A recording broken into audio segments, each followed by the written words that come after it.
All right, we're back with another division by division 2022 NFL draft grade video. This time around, we are tackling the NFC East, and we're starting with the Dallas Cowboys. Dallas Cowboys select what we anticipate will be their starting left guard, offensive tackle Tyler Smith out of Tulsa. Gentlemen, we have our thoughts. Obviously, our initial, visceral, immediate reaction to this particular draft selection. But now that we've had some time to digest it, what are your thoughts on this particular pick? Me with this pick, it's a bit of a surprise. You kind of know what the consensus draft board is just around the league at that point in time, especially specifically speaking in the first round. And initial thought was, damn, I think that they could have gone elsewhere, and I think they may have reached for this particular player. But then when you go and you think about what they need on top of who is at the top of their draft board. I'm always that guy that will say, hey, go and get the guy that you want. If it's me, this is not what I do, but that's who they wanted. He was up there, and you go in and get that guy, man. He has all the physical tools that you want from the position, but he's going to be a work in progress, specifically speaking in the pass game. And, this is a guy I'm assuming that they're going to kick in the guard and then, get him warm, get him right in terms of guard, and then kick him out to tackle at some point. But I felt it was a bit of a reach with the pick, but that's who was at the top of their draft board for the position that they needed, and they went and got him. Yeah, I agree with you, Drew. I think it was a little bit of a reach, but offensive line is a value position, especially in Dallas. They value their offensive line pretty high. So, he played tackle at Tulsa, probably going to move him inside. He just needed a little seasoning. One of the things in my notes I wrote was coaching matters. His coaching is going to be big for him, technique-wise, hands and feet in unison. But Dallas, they've done a good job coaching up the offensive line. So, this guy could be a force on the inside. So I'm not mad at the selection. But, he's going to need a little seasoning, man. You guys mentioned, the coaching and the development of Tyler Smith is going to be big with respect to ultimately how this particular draft pick plays out. The physical tools obviously are in place, but it's important to note that Dallas's offensive line, the coaching isn't what it quite was when they were arguably the best offensive line in the league several years ago. Of course, you still have Tyron Smith and Zach Martin; those guys are established. Of course, Smith deals with injuries. Zach Martin's actually been banged up a little bit here recently. It's not the same level of coaching, so that's going to be interesting. I think ultimately with this selection, you mentioned it, Drew. This was their top player among the guards. And I didn't necessarily agree with that, but that's how they valued him. I think ultimately he has to end up playing tackle for this to work, in my thought process. Perhaps that's too short-sighted of a look ahead, but my thought process is, yes, you have a vacancy at left guard. You can plug him in there, get him acclimated.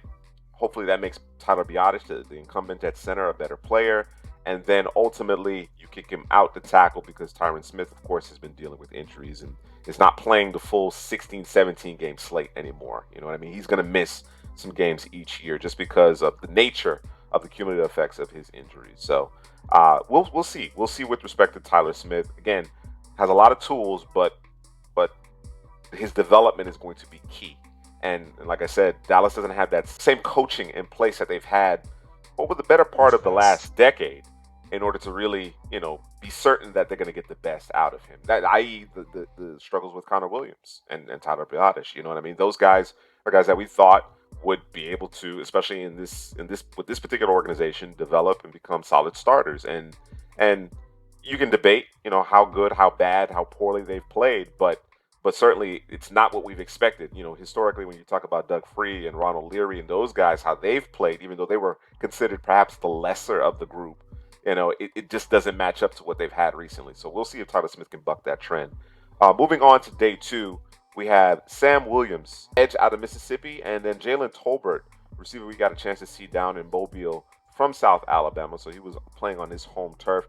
I thought that if you switch these two picks, I probably would be okay with it. What do you guys think? Yeah, when Sam Williams came off the board in the second, I thought it was another reach for Dallas. Tolbert could have been, like you said, like a second-round pick. I think he's probably fits nicely as a third-round pick. But Sam Williams, he has some tools. He's a strong guy, defend the run, and he has some bend to him to get to the quarterback. He just has to develop more pass rushing moves. Dallas really needed a pass rusher after losing Randy Gregory to the Broncos. I know they brought in Dante Fowler. I think they're pretty set at pass rushing. Jalen Tolbert from South Alabama when you see a school, you always think about, the competition they faced. This guy's an inside-outside versatile threat. You lost Cedric Wilson.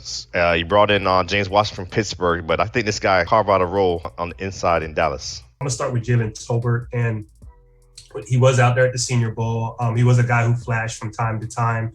And Headley's right. He was a guy you can play inside, outside, do what you want with him. I think, he has the speed that you want. I think he's more fast than he is quick. He kind of, I want to say he has the total package, but where I want to say he has it, but I want to say he doesn't, because obviously he was a 3rd round pick. You're hedging. No, you're hedging. I'm not hedging. No, just listen. Let me finish. I'm gonna say because he didn't run the full route tree, and his routes aren't where you want them to be. But I think that Dallas feels like, hey, listen, if that's all we need to fix with this guy, then we've got a steal here in the 3rd round, if you will. Because if you can fix that, if you can adjust that, if you can get that refined, then you got a 1st round talent as far as I'm concerned. And maybe they feel the same way. Yeah, I like the upside with Tolbert.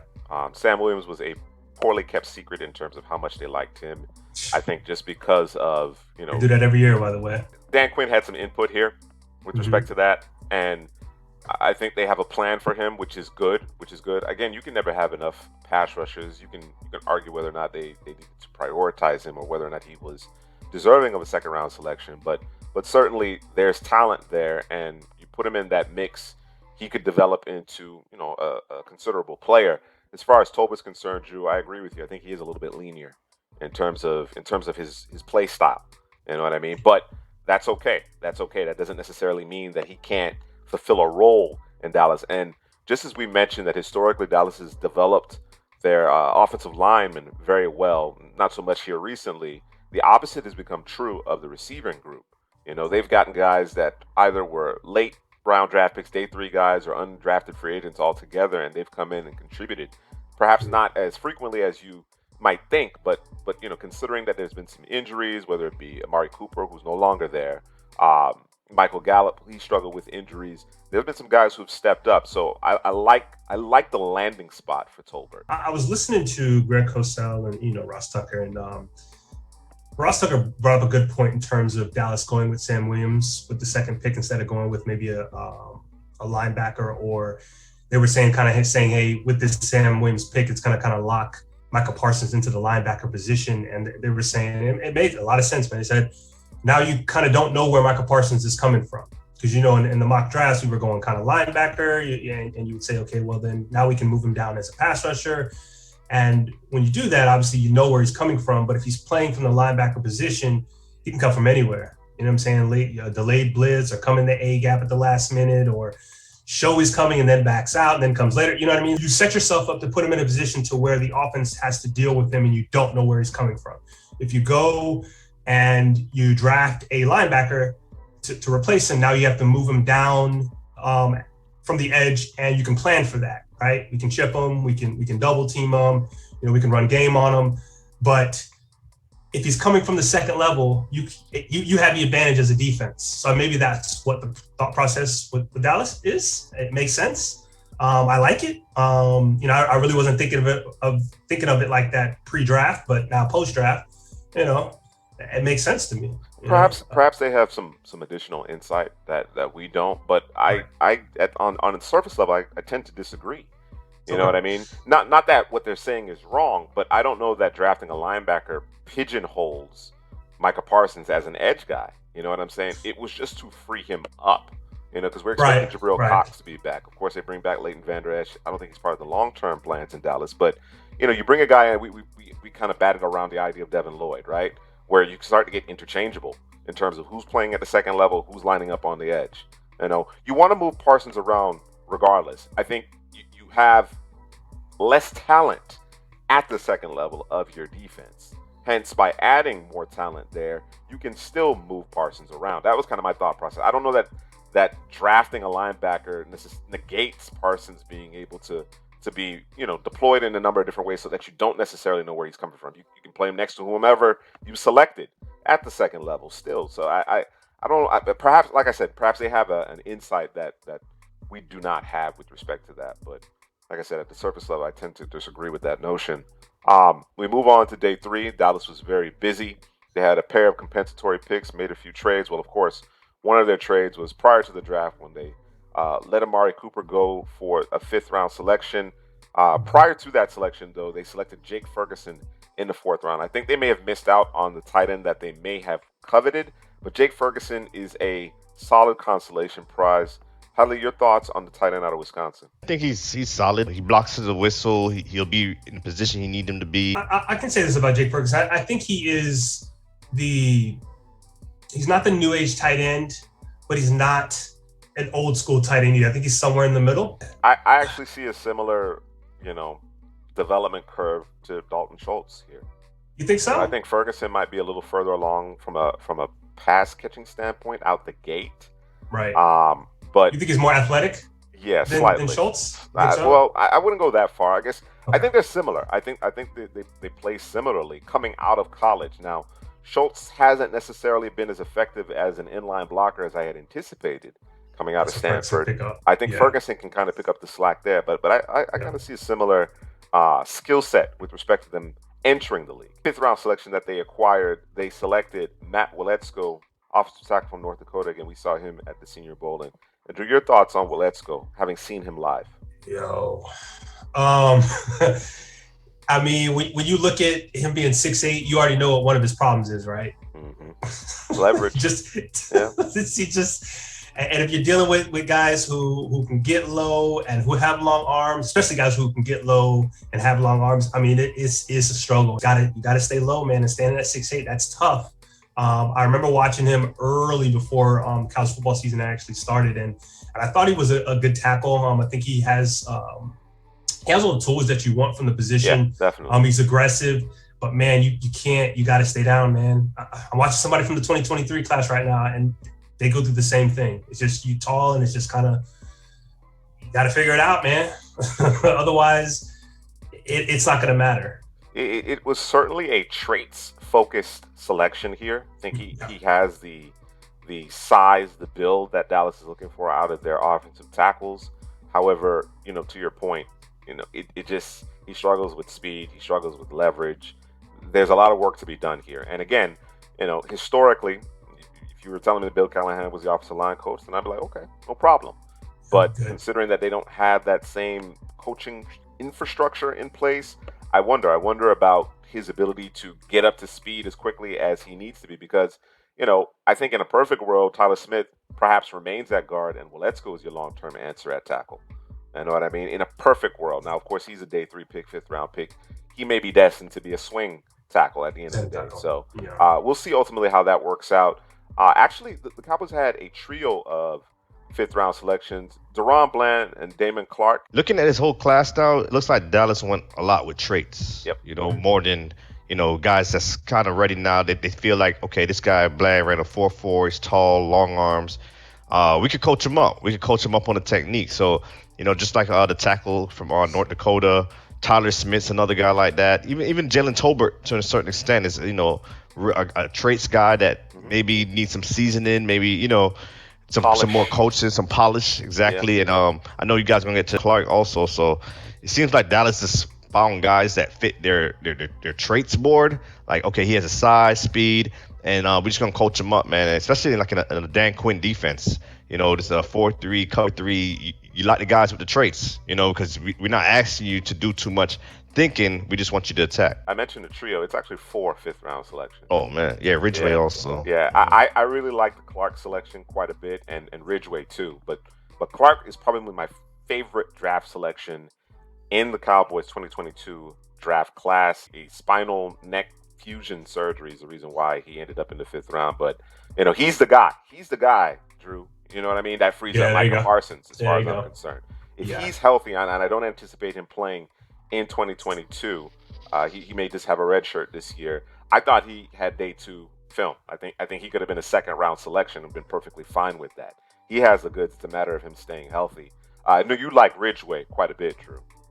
Yeah, that man greasy. And he was at the Senior Bowl, and he was he was a fun watch, man. He didn't always win, but he brought hustle. He is a guy that I would like to see with no gloves on, bro. That's kind of reminds me of him, old school, greasy, throwback. I don't know that he's going to offer you anything in terms of the pass rush game, but he's definitely going to be a guy that's going to plug up holes, going to make it tough for you to be able to run on them, and you need those kind of players. Within your defense and that Dan Quinn defense. So I think it's a good addition. Could he develop into a pass rusher? It's possible, because he does have that hustle, that drive, that push. He's strong at the point of attack. But again, I don't know that'll be his game. But if it does, man, that's a bonus, a plus. Yeah, ideally they would get a little bit more from their interior pass rush. But considering how they got gashed by San Francisco, and of course, San Francisco is not unaccustomed. It's not unaccustomed to gashing folks, but right. Their run defense hasn't been as sound as it needs to be. So certainly being able to be a little bit more, fortified at the point of attack goes a long way. All right, and with their final selection in the 2022 NFL Draft, the Dallas Cowboys selected Devin Harper, linebacker out of Oklahoma State. Drew, tell me about Devin Harper.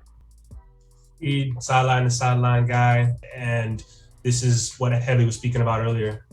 Just going out, getting guys with traits. This is most likely going to be a guy who's going to have to participate and make his impact on special teams.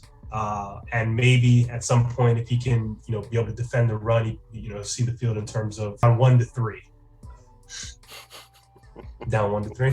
Down 1 to 3. 1 to 3, bro. Draft class, there was an emphasis placed on upside and physical traits. That's the name of the game. That is what scouts are leaning towards more and more these days. I'm trying to embrace it. I like good football players personally. Not to say that there aren't good football players in this draft class. They most certainly are, but I tend to place a bit more stock on the actual film as it translates to the NFL level. But of course, you're not going to get that opportunity without a certain athletic profile in many cases. So how do you grade this draft class? Oh, man, this might be one of the tougher ones for me to grade because of what Dallas did. I'm saying one thing when I'm saying, hey, I'm glad you went and got your guy Tyler Smith, but I'm also saying another thing saying, hey, I wouldn't have drafted him there. I would have went with Zion Johnson or just someone else in general. So I got to take that into consideration. And I'm going to give this, I like the Jalen Tolbert pick. I don't mind the Sam Williams. Now, I'm going to give him a C+, man. I'm going to go a little lower. We'll go C-. I understand traits but sometimes you got to get that technique, someone that's ready right now. Because you run into where it's high risk, high reward. Mm-hmm. And sometimes that risk outweighs the reward, and you end up with 3-4 years down the line, and none of these guys are starting lineup. So I'm gonna go C-, man. I'm not in love with this draft. Yeah, I thought there were better players. Of course, the guards went early. Even though of course Dallas had Tyler Smith atop their board as far as the interior offensive lineman. Linderbaum was still on the board. Probably didn't meet the size requirements in Dallas, but again, I would have been hard pressed to pass him up. The thing about it is, it almost seems like a little bit of an overcorrection, in my opinion. Now, that isn't to say that Tyler Smith, there wasn't rumblings that he could be a first round selection because of the traits, and because there's a certain level of physical and nasty that he possesses, and the long term projection of him kicking out to offensive tackle. I think, there may have been more than one team that was willing to roll the dice on him, but it almost seems like, a bit of an overcorrection or rather just a correction going from Connor Williams to Tyler Smith. I always thought Connor Williams should have been playing tackle. They obviously were trying to try him out at guard. Connor Williams struggled in terms of functional strength. When there were guys, the big uglies up front were getting up into his pads, he struggled with that. The thought process is Tyler Smith's going to be better equipped to handle that.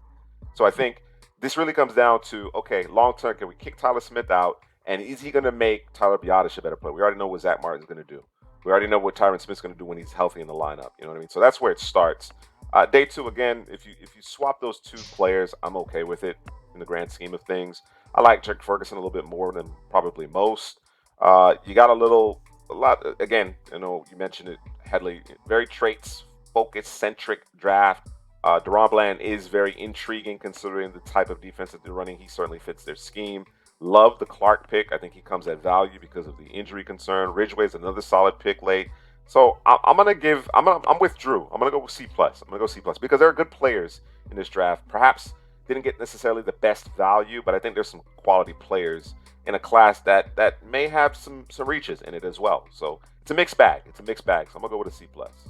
All right, next up we have the New York Football Giants, and they had a pair of first-round selections. They netted Kayvon Thibodeaux and Evan Neal. We talked about the Giants draft in terms of our reaction to the first round as far as winners and losers. And of course, it's difficult to mess it up with two high selections in a class quite like this, but I think they nailed it with this particular pair. Both players had been considered potentially the first overall selection at one point or another during the draft cycle, and they managed to get two impact players out the gate. We don't want to spend a whole lot of time with this because, again, it's kind of, chalk considering how the board fell. But your thoughts after having it digested a little bit? Of course, initially we were all very much in favor of the selections. What do you think after giving it some time, mulling it over a bit? Yeah, they killed it. Yeah, they killed it. Like you said, it's hard to mess up 5th and 7th pick, but they could have messed it up, but they killed it right here. Probably two of the most talented players in the entire class. Thibodeaux could be the best player in the whole class. Just that rare athleticism, bend, edge. He's one of those pass rushers where you dream about. You dream about getting him because of what he could do on the football field. And then Evan Neal is versatile, play tackle, guard. He's just really solid, man. He probably had the highest floor out of Ickey and Charles Cross. So you know what you're getting with Neal. He's going to be there. And there's a big need. The Giants had a big need getting after the quarterback and protecting the quarterback. So Thibodeaux and Neal, 2 home run picks, man. And when you throw in they had stated that the Jets had grabbed Sauce before them. Yeah. And that's who they wanted. So they said, okay, well, he's gone. We're going to pivot here. And it makes sense. I mean, Heavy said everything you need to say about Neal. It's chalk.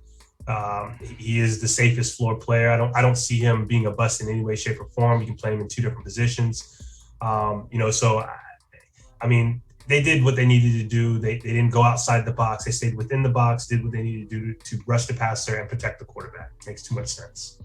Yeah, the trade down certainly worked out well for them. Now, of course, the player that they selected last year in said trade down has been rumored to be in trade talks, which obviously isn't ideal. But speaking of which, and that would be Kadarius Toney, wide receiver, they selected a receiver in the 2nd round, and Wan'Dale Robinson. What were your thoughts with respect to this pick? He's very, very similar to Kadarius Toney. I think Toney has a little bit more burst and explosiveness at the position. I don't know that either receiver offers you anything in terms of running vertical routes. Not that they can't catch it down the field, but that's not what you want those guys doing. You want those. They're not stacking defensive backs. No. They're going to work the short to intermediate game, and we're going to play games in terms of jet sweeps and screen passes, and we're going to keep things kind of close to the line of scrimmage with those guys because they can make things happen with the ball in their hands. And Wendell is no stranger to that, man. So I kind of don't understand it for the simple fact that him and Toney are similar, but at the same time, when you throw in the trade talks, although they said Toney is on board with what's taking place, I guess you would think about, okay, well, I guess we want both those guys on the field at the same time because we're going to make defenses have to defend one, and then we'll just pick the other one with the mismatch. Yeah, I think the Giants got Brian Dable, their new head coach. I was almost a lot to me that he's going to go wide receiver. He's coming from Buffalo. They have a lot of 4 wide receiver sets. If you think about the Bills, they had Beasley, Isaiah McKenzie, two slot guys. So with Toney and Wan'Dale Robinson, I think they could coexist together in this Dable offense. You got Kenny Golladay on the outside as well, but it's going to be, he's a creative offensive mind that's going to try to get these guys in space. I wouldn't be surprised if I see Wan'Dale Robinson line up in the backfield sometimes. He's just a jack of all trades, real shifty receiver.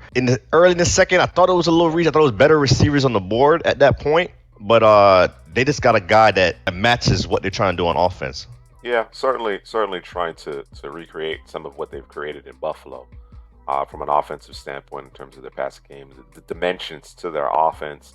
I'm with you though, Headley. I think the value wasn't ideal. But I do anticipate Brian Dable will get the most out of Robinson, particularly given how much draft capital they invested into him.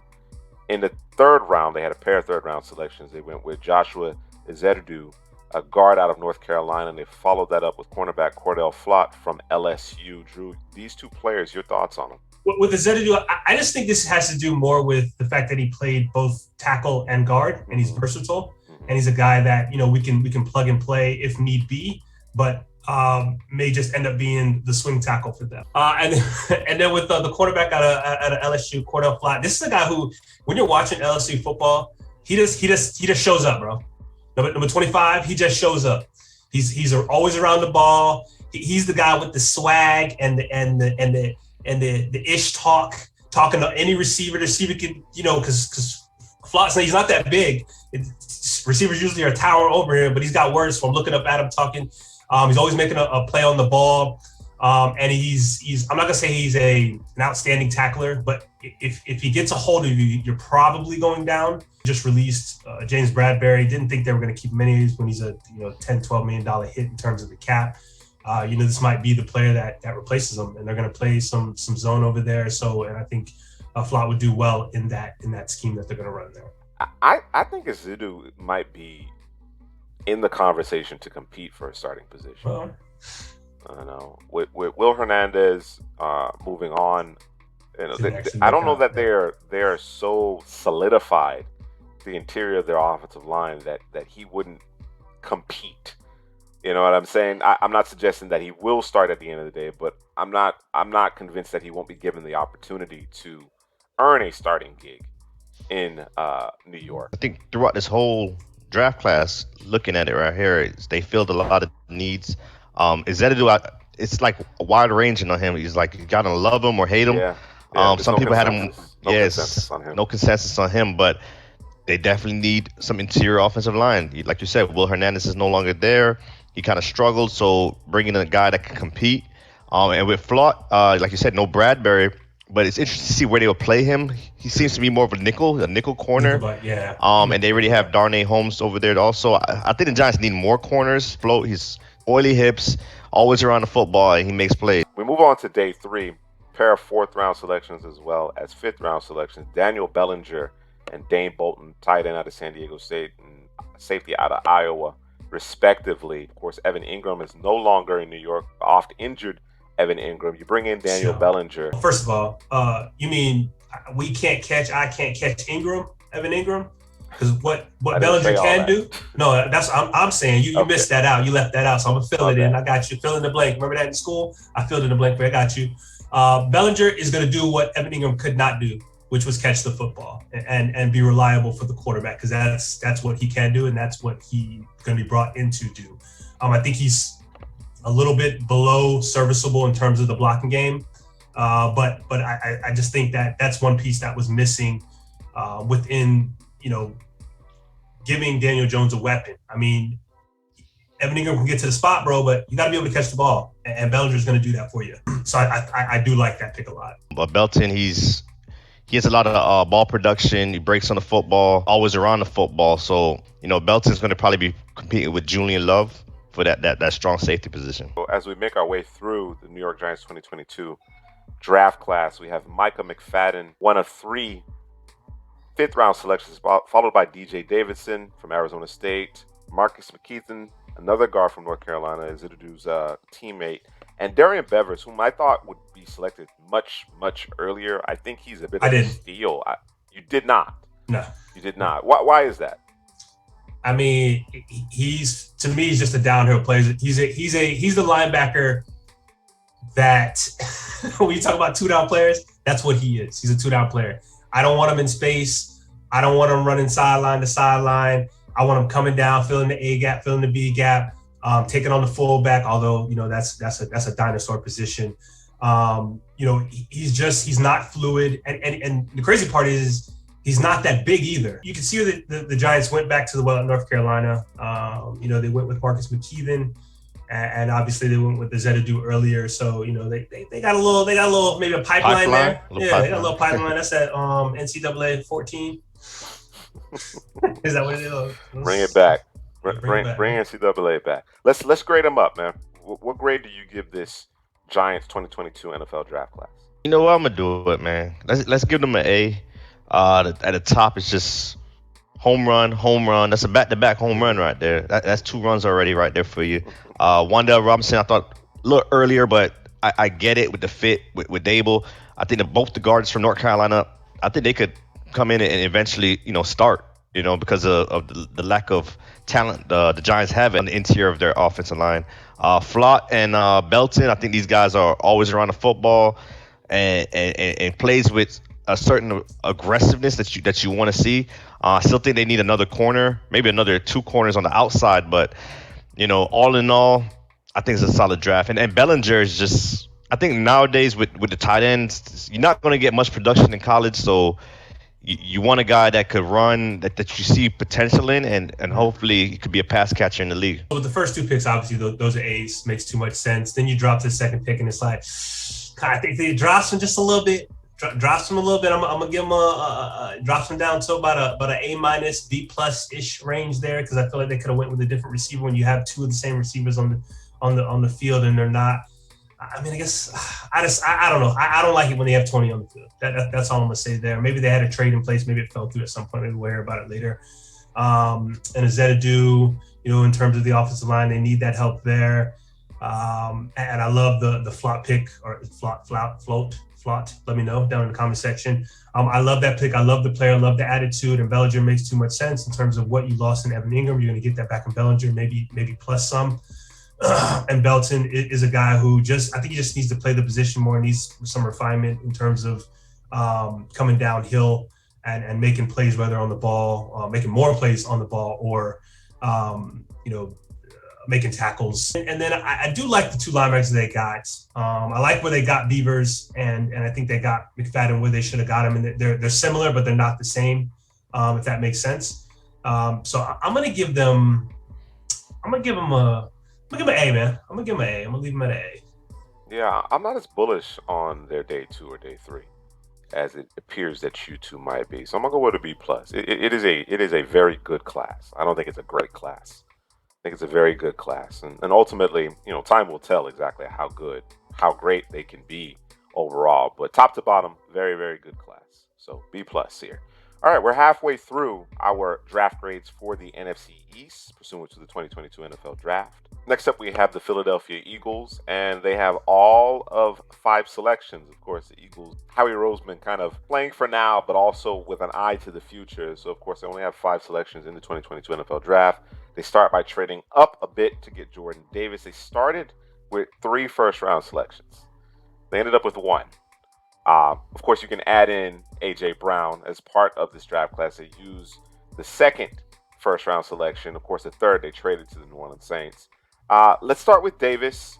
And I mean, if you look at it from the perspective of Jordan Davis, A.J. Brown, Cam Jurgens, Nakobe Dean, it's and then for a little extra seasoning, you add in Kieran Johnson, who I like quite a bit. So great job by Howie Roseman and the Philadelphia Eagles. Jordan Davis, your thoughts? What can he do for this defense? I keep saying it, man. I think Georgia, with him and Wyatt, they used them as more space eaters, run stuffer, free up the linebackers. But I think if Jordan Davis could lose some weight, I think he's like around 340 right now.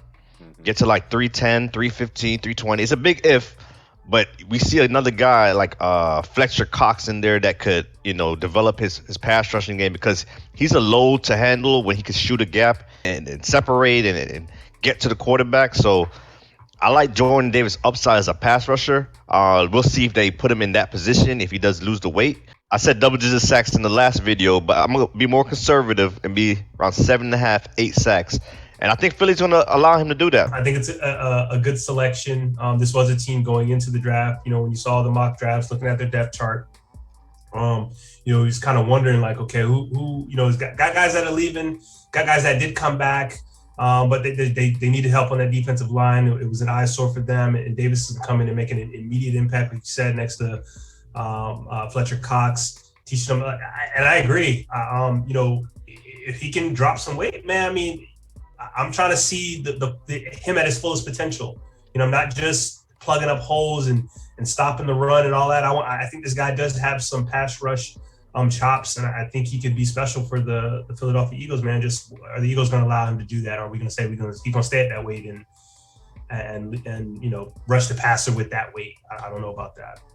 Yeah, my biggest concern about Jordan Davis is the conditioning. You guys mentioned his weight, the number of snaps. When he's energized and good to go, he's a problem, clearly. Mm-hmm. And he's a rare athlete at his size, but I think to be consistent, he's probably going to have to shed some of that weight.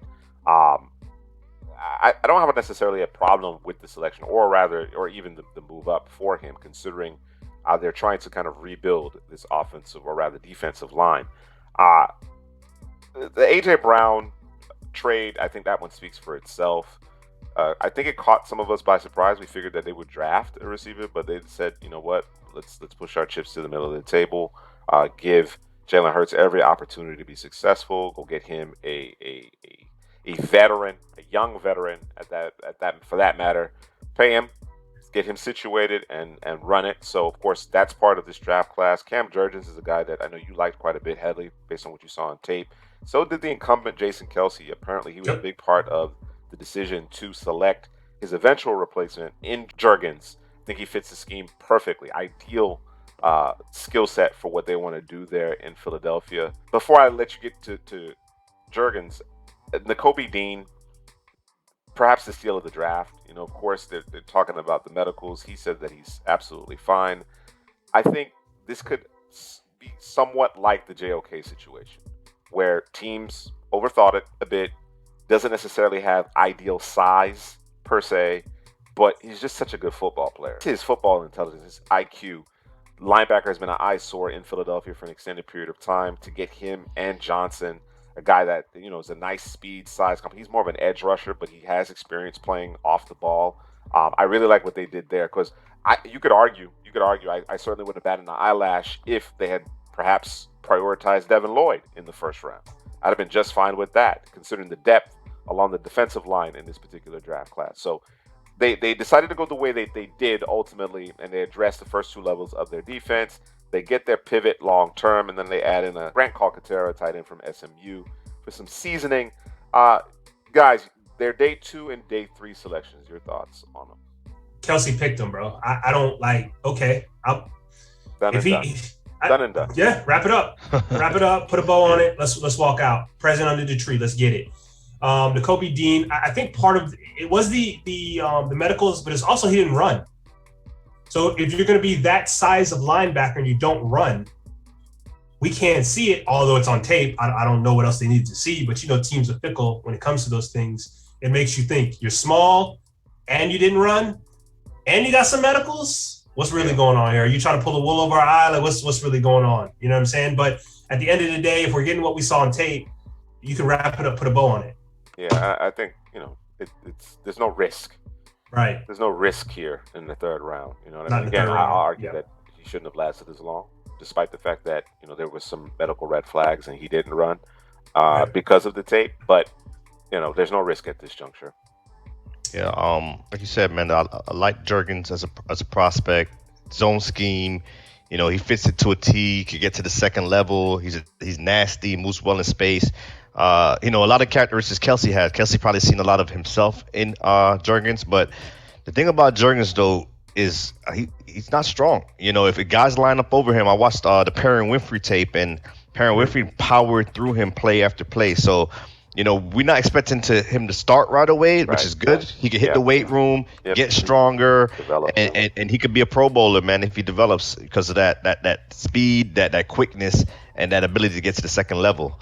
And Nakobe Dean, after hearing about the injuries and everything, it makes sense that he fell to the third round.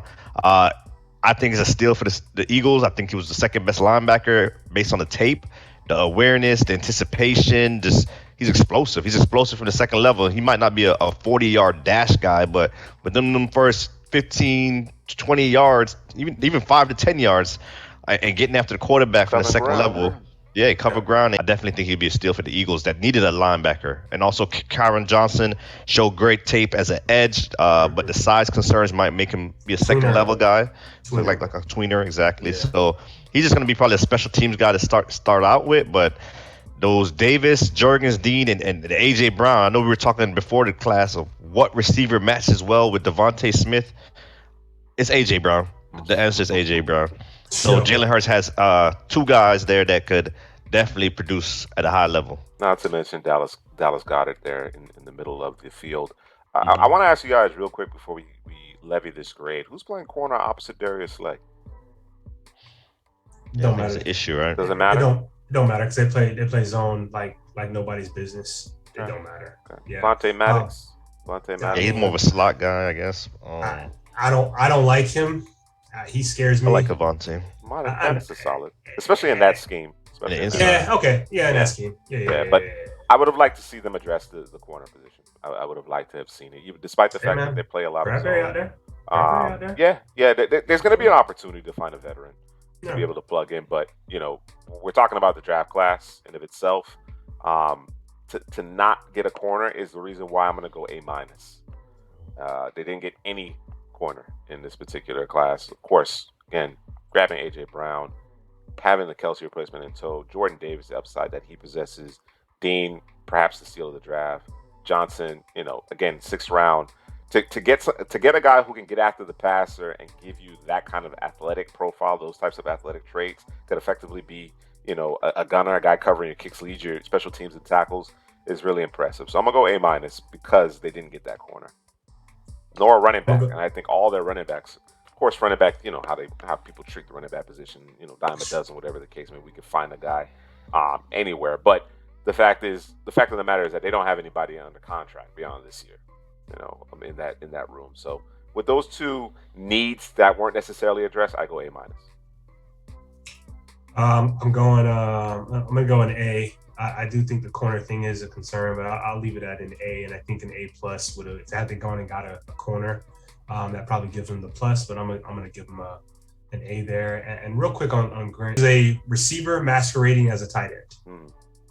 And I don't know that he's going to play a lot or that he's going to make the team or anything because he's got concussions up the wazoo. So just want to put that out there. Yeah, I'm gonna go with A. I just love how they maneuvered the draft board and got talent. They added an extra 2023 first-round pick and an AJ Brown. So with all of that and how Howie Roseman always does the draft board, yeah, give me an A for the Eagles. All right, our final team in this NFC East NFL draft grades for the 2022 NFL draft. We have the Washington Commanders. They actually traded down with the Saints in the first round, and they selected Jahan Dotson, receiver out of Penn State. I know CPGM Drew is the leader of the Jahan Dotson bandwagon. CPGM Drew, you have the floor with respect to bandwagon. It's a bandwagon. I don't mean to disparage Jahan Dotson. I think Jahan Dotson is an excellent player and worthy of a first-round selection. I didn't anticipate him being selected as early as he was, but with the running receivers, I understand it. Yeah, I like the pick. They needed a receiver because no one else is reliable outside of Terry McLaurin, and they went out and they got Jahan Dotson, who, coming into the season when I was watching the tape, man, I was like, yo, this guy he kind of reminds me of the former Penn State KJ Hamler. But bigger, stronger, fearless, better player, period.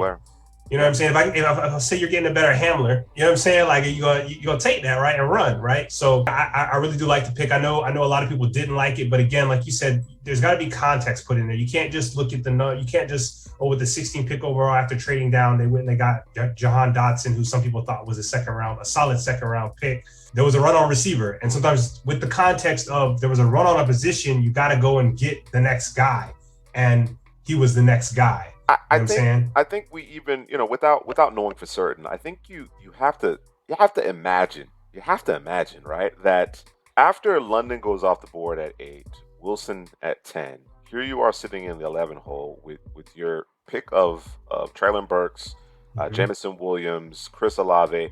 You have to think by them trading down, they felt Dotson was either ranked higher than those guys or right in the same vein, right in the same pool. You know what I mean? That has to be the thought process with respect to that. So according to their board, and like I said, in the grand scheme of things, I'm thinking Dotson's probably a bottom of the first round prospect in this particular class. You get a guy that, in all likelihood, they feel was right there in the thick of it, right there in the mix in terms of those receivers. So I can't get mad at that. No, I agree. For them to trade down in the middle of that wide receiver run to a team that needed a wide receiver, I think they were perfectly fine with Jahan Dotson from the beginning of this draft. You know, they identified a receiver they liked. You got big, scary Terry McLaurin on the outside. So you put Dotson on the inside. He could probably give you what you thought Curtis Samuels was probably going to give you the year before when he signed him. They're probably going to be on the field at the same time, but Dawson's different, man. He's a shifty route runner, changes speeds effortlessly. He's always open. You know, the quarterback playing Penn State kind of let him down a little bit, but he's always trash, open. Bro. Yeah, it was trash, right? Yeah, it was always trash, bro. Yeah, he catches everything, plays bigger than his size. I think he's super solid, man. I think he's a first-round talent. All right, let's move right along to day 2, where the Commanders selected Phidarian Mathis in the second round pick. Of course, there's rumblings that Daron Payne isn't part of the long-term plans in Washington, so they bring in yet another Bama alum in Phidarian Mathis to potentially replace him. Brian Robinson, again, went back to the Crimson Tide, running back. You know, there's a bit of a high for Brian Robinson, right? You know, you know what I mean? He's not the shiftiest, although he has pretty good feet. Big physical back that brings a hammer. But the question is, can he get it started? Can he get it going? Now, what do you think in terms of pairing him up with Antonio Gibson? Is he a threat to Antonio Gibson's workload? What do you, with these two selections, what's the thought process? What do you imagine the Commanders are thinking here? Thunder and lightning. Toughness. Yeah. Toughness. It's Ron Rivera, Del Rio. These guys love tough players. Both these guys are tough Bama products. I think Antonio Gibson's still the guy, but Gibson's been battling injuries. He's been battling injuries as a running back. So you bring in a Robinson, a physical, tough player, can take some of the load off of Antonio Gibson. Yep. I think that's a good marriage right there. And then Mathis, like you said, Payne is on his last year of his contract. They love the Alabama defensive tackles. Pipeline. Yeah, they got a pipeline there in Washington. He uses his hands really well, power, and he's improving as a pass rusher. That's the biggest issue with Mathis. Can he get after the quarterback? He showed some promise in 2021, so I think Washington thinks that, you know, another level to it. He can slowly develop. Not to mention he'll be playing among some really talented players. Yeah. You know what I'm saying? He's going to get an opportunity to get some one-on-ones at time and see what he could do with that. I thought Mathis is a bullet in the China shop type of player in terms of we got to refine some of those pass rush moves, because he just in there just kind of doing a bunch of stuff, bro. Throwing hands around, you know what I'm saying? Sometimes it works and he's able to get free and make a play in terms of pass rush, but I think he is very, very stout in terms of the run game. I think we saw some of the bull in the China shop stuff at the Senior Bowl. Most part, I thought he was hemmed up there. You know, he was blocked up well in those one-on-ones, but you could just see it if he could just unlock some of those things, man. Like he's going to be a problem. The Commanders, I think they have an idea of what they want to do with him and how to fix him or how to unlock that part of his game. Okay. Percy Butler, safety out of Louisiana, and Christian Holmes, cornerback out of Oklahoma State. They book a trio of Sam Howell, Cole Turner, and Chris Paul, all members, or rather all participants in the Senior Bowl. Butler, Drew, your thoughts on the safety selection? Of course, there's a need there. Yeah, I mean, this is one of the teams that we thought, hey, you know, we can, Kyle Hamilton will go here. You know what I'm saying? With that first pick, that was one of those that you just kind of kept seeing in a mock. It was in a couple of our mocks. And I think this is a guy that kind of fits kind of the mold of what Kyle Hamilton can do in terms of range, coming down hills fast, has instincts, sees things very well, man-to-man guy. But he's not the greatest of tacklers. You know, kind of comes down a little too hard, a little too fast, can miss some plays. Lacking you know what I'm saying? Control. So yeah, and I think that's one of those things where you look at it like, oh, we can fix that. That's no issue. We can fix that. We got us a guy. We got us a starter. Period. You know what I mean? They don't fix that. Yeah. These guys don't fix that at the next level. They don't. Oh, they don't fix that. They do everything else fixable? well. Like you know, as you're describing Percy Butler, I'm thinking Jesse Bates. Maybe not quite as versatile. I'll take Jesse Bates. But exactly. You'll take what he does in terms of being a center fielder. You'll take that. Right. But when you ask him to come up, you know, from 20 yards deep to make an open field tackle, you know what I'm saying? It just don't count on it. But to your point, you'll take a Jesse Bates.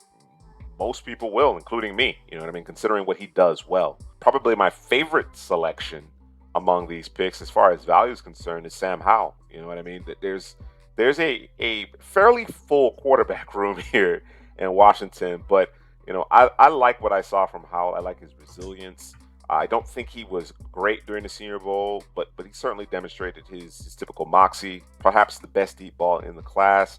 I think he can develop. I think given an opportunity, I think Sam Howell can turn into a quality starter. I probably won't ever be upper echelon quarterback, but despite some of the concerns regarding the system and how quarterback friendly it is, I like what Sam Howell can do in terms of spinning the football, and in the 5th round, I think that's great value for him. Yeah, it's funny you speak about value. I got a post coming out on CouchPotatoGM.com about Sam Howell. He was one of my value picks in the entire draft class. We were debating Desmond Ridder versus Howell. Ridder ended up being the second quarterback going off the board, and Howell was like the 6th. I think he went after Bailey Zapp. I think New England selected him, Zappy. So definitely a value there. He was considered one of the top quarterbacks coming into 2021. Struggled a little bit, lost some talent, but he showed some resilience, some moxie. I know the size concern. He's Baker Mayfield-ish. Yeah, it's like Baker Mayfield, but stick. He's not the tallest, but he's thick. But he got a strong arm though. Yeah. He got the arm talent to get the football down the field, and tough SOB as well. Yeah, and it's the speed of the game. Once he catches up to the speed of the game, because like you said, that North Carolina offense, easy big window throws. Once he catches up to the speed of the game, and Carson Wentz, he might get his job taken again, man. If you flip his past 2 seasons, you flip the seasons. Right, when he had those seasons. You know what I'm saying? He's probably going in the 1st round. Yeah. You know what I mean? But because he lost the talent, and then came on slowly through the season, and you started to see the flaws as they were, it kind of exposed him. But if you flip those, and he's able to you see the flaws in his 1st season, and then his 2nd season, you see, the flaws here. He's out here balling. You know what I'm saying? Like, it's crazy. It's crazy. My thing with Howell is, I think if he performs better at the Senior Bowl, we're having a different conversation. You might be right. I think we're having a different conversation, because despite the fact that the counting stats, the production took a dip this past season, considering that, of course, he lost a lot of the incumbent starters around him, right? A lot of talent went to the next level. It was a little bumpy there at the beginning, but he carried that offense. Whether it was him toting the pill or throwing it, slinging it all around the yard, he carried it. And I was more impressed by what he did in the face of adversity than what he had done in terms of the nice stat lines a couple of seasons ago. What I actually think this might be, again, in conjunction with the performance at Mobile, which, was a little bit hit or miss. Nobody blew it away at Mobile. You know what I mean? It'd be interesting to kind of get a sense of how he interviewed with some of the teams. Maybe that didn't necessarily go quite as well, because, again, schematically, the things that they're doing at UNC isn't necessarily preparing you for the next level. But it could be a cautionary tale because of Mitchell Trubisky, right? It could be. It could be. The difference is that you have a larger body of work with Sam Howell to work with. You know what I mean? So, I thought he would come off the board in day 2, but I think he's great value here in the 5th round. We have Cole Turner next. And Drew, your thoughts on the tight end out of Nevada? If I'm not mistaken, he went to the Senior Bowl. I don't know that he busted a grape there. Didn't do anything. No, I think that this is disappointed. I'll be honest with you. I was disappointed with the Nevada products. Carson Strong. Yeah, Carson Strong, Romeo Dubs, Turner. There was a lot of pomp and circumstance with respect to those players. In terms of and that step up in competition, I did not see them seize the opportunity. Dubs, obviously, with his straight line speed, of course, he ends up in Green Bay. Strong goes undrafted, considering all the medicals. He ends up with Philadelphia, interestingly enough, but the medicals on top of some uneven play. I again, having seen all these guys live, I was wholly unimpressed. But your thoughts? Enough about what I think. What do you think, Drew? Yeah, no, Cole Turner. I mean, he's a huge target. He's essentially a pass-catching tight end. That's kind of how they treated him. You don't want him in line blocking or really blocking anybody. I don't think that was his cup of tea. Just didn't have to me, just watching tape, he didn't have the drive, the want to do it. And sometimes when you're in that type of offense, it doesn't really, I don't want to say but it doesn't put you in the mindset of, okay, I need to go out here and take this guy off the play. I need to do my part and shield this guy off so we can get around the corner and go, right? It's more about just going out, running a route, and catching passes. and that's essentially what he is. And I don't think he'll be anything but that. He'll be a receiver in a tight end's body. You know what I'm saying? Standing at 6'7", 250. Chris Paul, as I mentioned, another Senior Bowl participant, played tackle predominantly, perhaps being projected here to the guard position. I think he gives you some versatility, some flexibility. This is a question mark for me in Washington, the offensive line. Of course, there's going to be a lot of emphasis, a lot of focus placed on the quarterback position, right? Obviously, they trade a pair of third-round selections for Carson Wentz, of course, in the Jahan Dotson trade. They get some of that draft capital back, which is a shrewd move. But the offensive line, I think there are some good players there, but that group has to come together and gel. When you have a quarterback like a Carson Wentz, he needs to be protected from himself, let alone the opposition. But the problem is he's got technique issues. I think he has the size, he has all the things that you want, but he's not consistent because of the technique issues. So I think maybe they can feel like, oh well, he's a guy who can play tackle, he can play guard, and we'll get him right in terms of those technique things. All right, okay, until this. All right, okay, I understand it. I like the move if you're saying he's going to be a swing guy. Yeah. And our offensive line is good, but not when our offensive line is a mystery and you throw him in there to say we'll see what happens with him. Right. I think, like you said, at this point in the draft, 7th round, a lot of versatility, a lot of experience on that Tulsa offensive line. I'm not mad at Chris Paul going in the 7th round. I'm mad at Washington not addressing the offensive line a lot earlier. Exactly. The Mathis pick was a pick for next year. The defensive line's already stacked. Brian Robinson, they could have got offensive line in round 3 because there's a lot of great running backs went after Brian Robinson. And I think they missed the boat on the offensive line. What kind of grade do the Washington Commanders get for their 2022 draft class? Yeah, I was thinking maybe in the B range, but that offensive line is an eyesore. So I'm gonna give them a C. Yeah, I'm just gonna go C plus. I'm gonna go with C. I'll settle in with the C pick because that. Also, I mean, come on, bro. Like if you had a guy that could run around and make plays and not screw things up, not be the hero, try to play hero ball, I might give you a C plus. But you know what Carson Wentz is, and you're kind of putting him in a position to fail. You're kind of setting him up, as far as I'm concerned. I think getting some of that compensation that they ultimately gave up Carson Wentz back, I'm going to give them some credit for that. Sam Howell in the 5th round, I like it quite a bit. I don't dislike the players among their first 4 to 5 selections, but I may have gone a little bit different direction. Mathis, there's some guys that I like more than Mathis. Let's call it what it is. I'm going to go C plus because they worked the draft board a little bit here. There's no Brian Robinson. Without this particular trade down situation with respect to the Saints, they net Jahan Dotson. Again, we're assuming that they had Dotson very close to the Olaves and the Jamison Williams of the world. So I have no issue with respect to that. I think just because of their ability to manipulate this draft board a little bit, I'm going to give them the plus. But I agree with you, and it's my primary concern is the fact that there didn't seem to be a concerted effort in terms of the offensive line here. So a C plus with a pair of C's here for the Washington Commanders. That's going to do it for our NFC East draft grades for the 2022 NFL Draft. Guys, let us know what you think down in the comments. How did these teams do? How did they fare? Let us know what your grades are for each of these 4 teams in the NFC East. For Headley, Drew, this is Juice signing off.